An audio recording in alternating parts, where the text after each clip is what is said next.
is just to sit and talk. So it's very easy for me to do.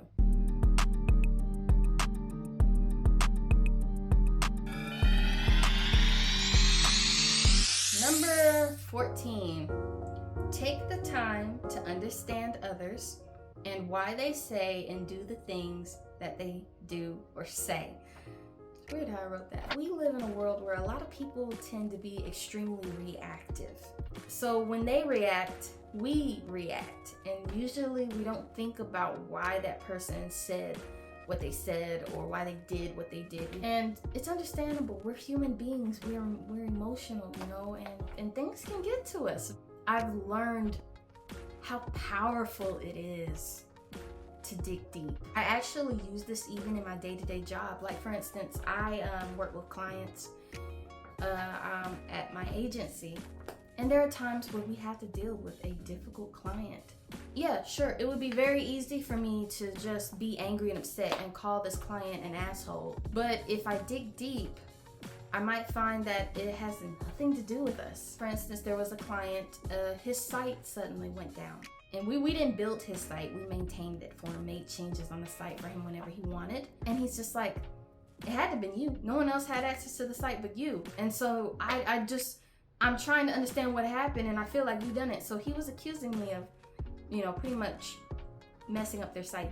Now, I could have been reactive. I could have been angry, upset, and I could have just been like, you're a complete jerk, but that's not the way to handle things. So initially what I did was I told him, well, give me some time. Let me get back with him and let me figure out what's going on. And you have to understand that under that anger is a lot of fear. The site that went down was basically his livelihood. It was run by a business. He sold coffee, and that was how he put food on the table. So the next time we talked, I was like, I understand that this is scary. This is a fearful time, and you need that to put food on the table. When I explained how much I understood why he was upset and how much I was going to do what I can to figure out what was going on and what was happening, he calmed down. Eventually, we found out that the person who actually hosts his website was responsible. Had I just went off the deep end and got him angry and upset, it wouldn't have ended well. So I think it's very important to apply stuff like that, not just to work, but to life in general. Definitely it's coming from an empath too, so just saying. Number 15, college is not going to equate to a successful life and doesn't teach you about real life. Take business classes. Look, this might be a bit controversial. I don't care, okay? I went to college. I graduated from college. If I had to take a different route, I would. Growing up, it was basically beat into my head. You go to college, you get successful, you make a lot of money, you're good to go. They don't talk about the student debt or what happens after you get that degree, you know, and that's even if you're in a major where you're able to have a good amount of availability for jobs. And even then, if you do manage to find a job, you know, you'll find that doing the actual job itself is very different than sitting in a classroom, writing on a piece of paper and writing essays. And a lot of the things that you learn in life is through experience and not through the classroom. I feel like I would tell myself, take your time. Go to a community college and explore a bit. And if you don't know what you want to do, take some business classes. Number 16, become financially literate. This falls in line with the last one because this is something they just don't teach. Well, they didn't when I was in school. They didn't sit down and learn about how to fill out taxes, you know, credit cards, how credit cards work, fill out a W-4, how to save money, or what a freaking financial statement is. Learn more about money. Learn how money works. Number 17, conserve your energy and your time. When I was in school, there was just people I just would not deal with. And it's not because I hated them or that I didn't like them. It's just the energy that surrounded them was just something I didn't mesh with. And at the time, even I didn't realize that I was doing that. It's just something I naturally did. If I didn't vibe with you, I didn't hang with you. If you're the kind of person that's always hanging around drama, or you give off a certain aura, and it just doesn't click, I'm not going to try to force it. I dealt with people who had this expectation that I needed to call them every day. I'm gonna tell you guys right now, I'm horrible at reaching out to people. You can ask all my friends, all my family members. I am terrible with the phone, but they accept me otherwise. I don't have time for it. I don't have time for people having certain expectations or bringing a certain type of energy, just not for it. So conserve your energy and your time.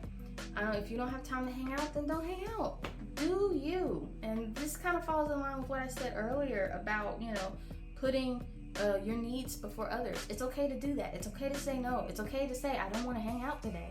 It's okay to say, I don't want to talk right now. It's okay to turn that phone off every once in a while. Put that do not disturb on. Put your phone in the bathroom, shut the door, and take a breather. It doesn't mean you don't care. It doesn't mean that you're being rude. You're just conserving that energy. There is nothing wrong with that. Number 18, it's okay to be vulnerable and rely on others. You can't do everything, and I still struggle with this. It's really hard for me to be vulnerable. I have always been a very independent kind of girl. My mother was also the kind of person that basically did almost everything. My dad was a hard worker too, don't get me wrong, but my mom was like a role model, of course, with her being a woman and all. She did a lot of things, and so with that, I wanted to do a lot of things. But now, because of that, it's almost like I feel like I always need to do things myself, and so I try to be superwoman. There are times where you have to admit that you just can't do everything on your own, and that it's okay to say, hey, I need your help. Hey, can you help with this? I don't think I can do this on my own. It's okay to be vulnerable. It's not a sign of weakness, because it takes a lot of strength to be vulnerable. All right, I'm gonna let that simmer. Moving on. Number 19, it's okay to open up to someone that you've come to completely trust.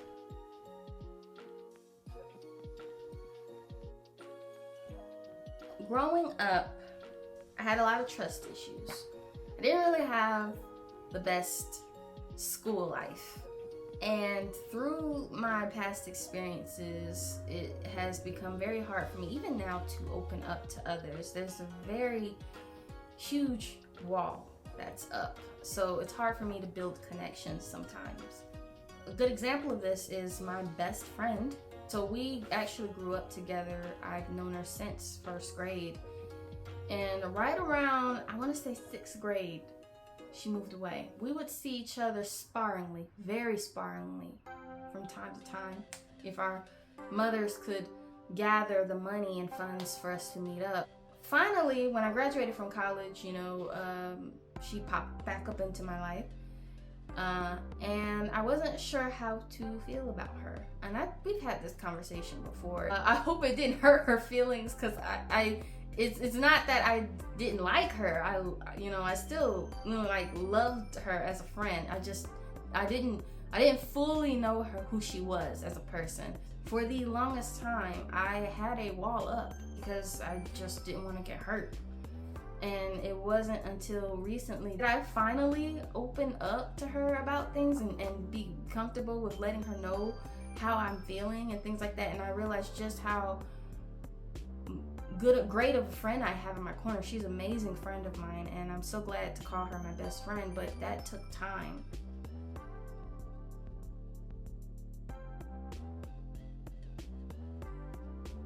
Is this easy? No, it's not. But I'd say at least 1 or 2 people in your life.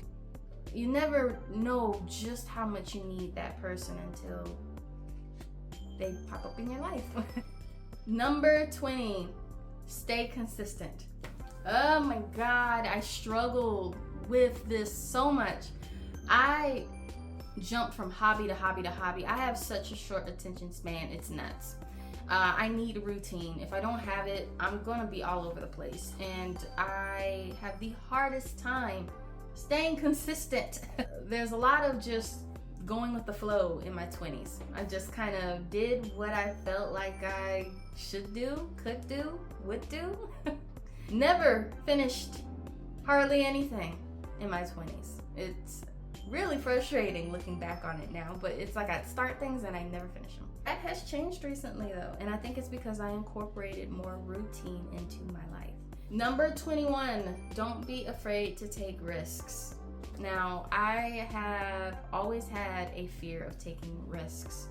It's a huge fear of mine to have the world around me just crumble apart, all because of a bad decision. But because of that, I did deal with a lot of analysis paralysis and lost opportunity because I was so caught up in whether or not I should take a risk or not. And by the time I've made a decision, well, that opportunity is already gone. What I'd say is, I'm not saying don't ever be cautious. Once again, follow your gut. But at the same time, don't sell yourself short out of fear of the unknown. Fear of the unknown can be the biggest bane of your existence if you let it control your life. Number 22, the real ones will understand and accept you for who you are no matter what. This falls in line with what I said earlier. I have learned that there are certain people who are going to be in my corner and certain people who are not. There are people who I don't speak to for months on end, but when we do talk, we're still good. You know, those people I want in my corner. If they aren't willing to understand your situation or understand why you've done something or how you operate even, and they don't try to understand, they're not it. Or at least try to have a conversation with them and explain to them. But again, if nothing's clicking, it might be time to cut it. Number 23, you are beautiful, and don't let anyone tell you otherwise. I did not like how I looked for a very long time, but that was only because of how I was treated during my school years, early school years. I think people don't realize how much weight and impact their words and actions have on someone.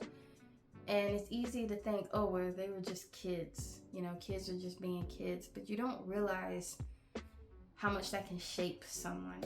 For the longest time, I did not like myself. I had a hard time looking in the mirror. Anytime like I was in the bathroom washing my hands, I would not look in the mirror. I was afraid to see the very person who people were telling me I was. I always looked down at the floor. I had a very hard time making eye contact with other people. Still struggle a little bit with that to this day, but I've gotten a whole lot better because of my job. But I feel like after I met my husband, and it was even beforehand, before I met him, I was slowly realizing, well, I'm not ugly at all. All this time, you are beautiful. It's something that I know I'm not the only one who has had to deal with that. And I know it's not easy to believe someone when they tell you that you are beautiful, but please believe that if you're out there, you are most definitely beautiful. And I really hope that that resonates with someone. Number 24, everything happens for a reason and you are exactly where you need to be. Just falls in line with what is delayed is never denied. So, like I said, I thought in my 20s, everything had to play out a certain way. I needed to have everything figured out. And life doesn't work like that. Your life path is very different from this person's life path. You're headed in a completely different direction than this person. Like, once again, if your life isn't going the way you want it to, just know that it'll bit. You'll find that the life that you ultimately do wind up having is absolutely perfect for you. You're exactly where you need to be. I hope I said that right. Number 25, cherish the body that you have. It is beautiful. Cherish it. In my 20s, I thought I was fat, guys. I look back at my photos and I thought, what the hell is wrong with you? You are gorgeous, you are beautiful. What the world? I recently decided to start eating back right again and exercising, and I have lost some of the weight again, but I'm gonna get there. Cherish it. Even now, as I am right now, I love my body as it looks right now. It looks amazing, it is beautiful, it is gorgeous, and it is me. This is my temple. If I had to tell my 20-year-old self anything, it's, love your body more. Stop comparing yourself to all these other people and just love what you have. Number 26, get with an accountant or financial advisor before you get married. I won't go into too much detail with this. Make sure you fill out those W-4s right, okay? Make sure you fill them out and they're filled out right. Before you get married, get with an accountant, a tax advisor, somebody. Number 27, never get a loan unless the money is being used to elevate your life for the long run.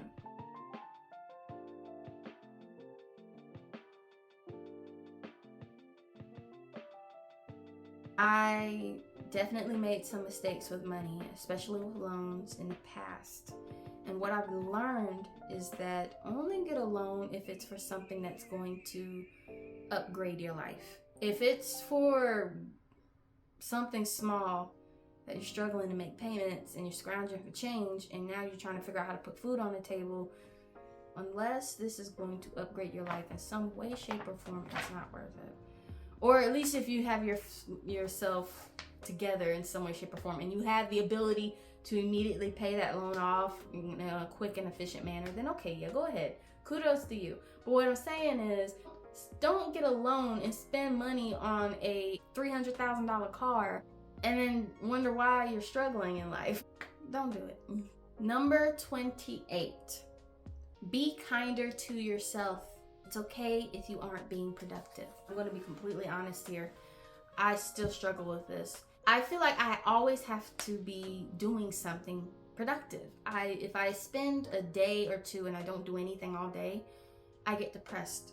I get sad, and I feel guilty. It almost feels like I punish myself. I get angry with myself for not working towards anything for a day. Definitely working on that. I try to tell myself that it's okay if you don't do anything today, as long as you jump back on. Well, I don't know if there's anyone out there that struggles with this like I do, but just know that you don't have to be productive every single day. You can have those days where you can just relax, and there's nothing wrong with that. There's no reason to feel guilty. You need to be kinder to yourself, and you deserve a day off. Number 29, comparison is the thief of happiness. Practice gratitude. Get a journal. I do this just about every morning if I can. Let me show you my journal real quick. So this is my journal. I write in it just about every day. When did I get this? I think I got this earlier this year. I used to just have these regular notebooks, and I would, just write in these all the time. Try not to compare yourself to others, okay? Like I said earlier, it's easy to look at these YouTube channels, look on Instagram, or see someone else's life and think that they just have it made, when in reality, the grass isn't always greener on the other side. You don't know what happens behind closed doors, and that comparing yourself to someone else is actually going to do you more harm than good. It's just going to demotivate you. Well, what am I going to do? I'm going to sit here and feel sorry for myself all day, or am I actually going to do something about it? Like I said, their life path is very different from yours.